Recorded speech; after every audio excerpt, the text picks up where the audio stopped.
What I've tried to do today is use my Lego collection to do good. So I've in a moment you'll have a bit of a tour of a street in my Lego town, where I will outline a few of the sensory um, issues that an autistic person might face if they happen to be in that environment, just as a way of illustrating how unexpected difficulties can arise, which should hopefully be quite interesting.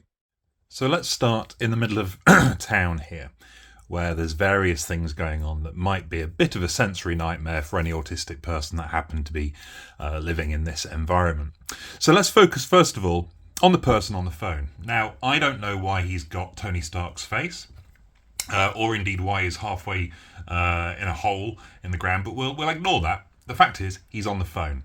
And that kind of sensory overwhelm that you can experience when you're surrounded or when there are people on the phone around you, and there's all those different conversations going on, can be an awful lot to deal with.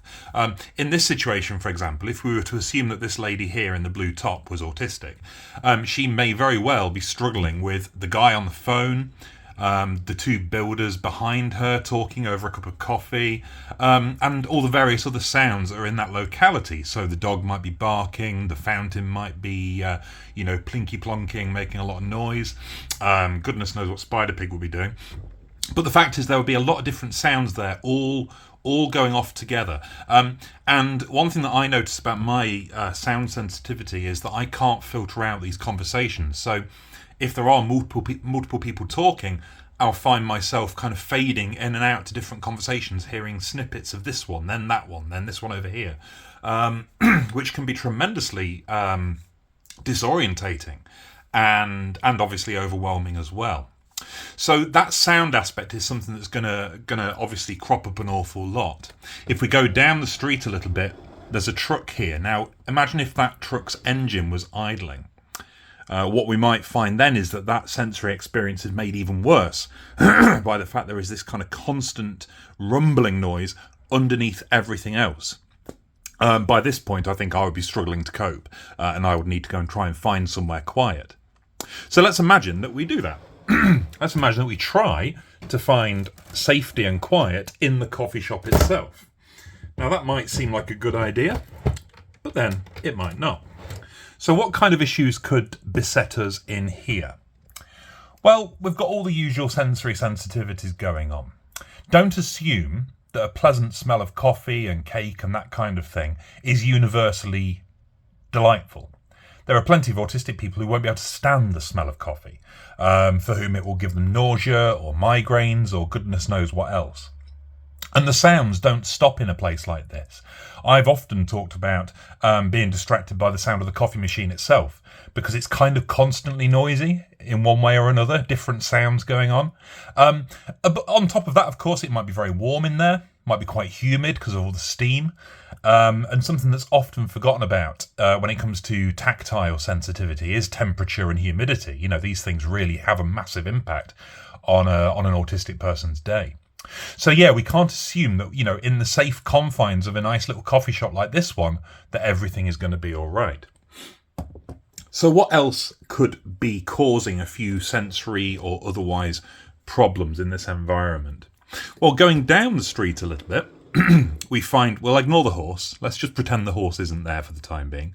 But there's a tree.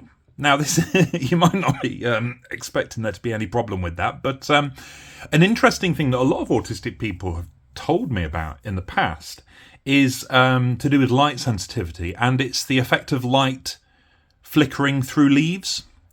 So like if you're in a wood or you're walking down, walking through a park, that weird kind of dappled lighting effect that you get as the light shines through the leaves of the tree can actually be quite triggering, apparently. I say apparently because I don't experience this. I actually really like that effect.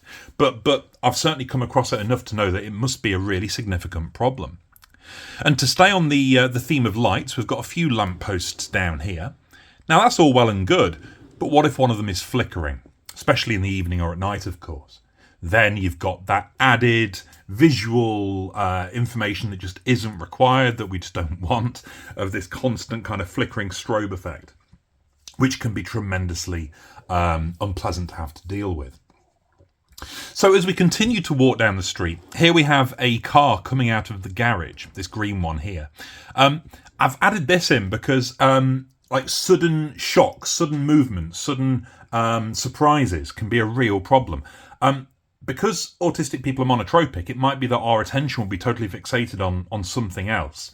I mean, it might be on our phones, for example, especially if we use that as a way to moderate our sensory experience. But it might also be that we're just fixated on the path ahead. We don't want to bump into anyone. We don't want to get in anyone's way. We just want to kind of get through and navigate the space. In which case, a car suddenly appearing from the side there like that could be a real terrifying shock, totally unexpected and really quite stressful. So that's yet another thing that that could well have quite an impact on us.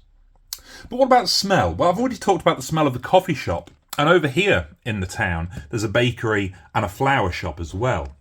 And again, there is a misconception that pleasant smells are kind of fine. That, an autistic person won't have any problems with smells that are kind of universally accepted as being nice. And this again isn't the case. The fact of the matter is, any smell could be triggering. Any smell could be seen as being too much or too overwhelming or whatever it might be. So, you might think to yourself, well, we'll go somewhere like this, somewhere like Lush, Lush the shop, where everything, I think is meant to smell really nice, but it's so overwhelming that I certainly can't appreciate it. I'm not going to enjoy a trip to somewhere like that because it's just too intense, too distracting, and leads to, headaches, migraines, nausea, etc., etc. So, very, very, very, very difficult and often overlooked. So there we go. There we are. Just a little kind of trek through this little town here, identifying the potential sensory stresses. If people like this, I can do some more along these lines. I think it's a bit of a different thing. So thank you very much for listening, and hopefully see you again soon.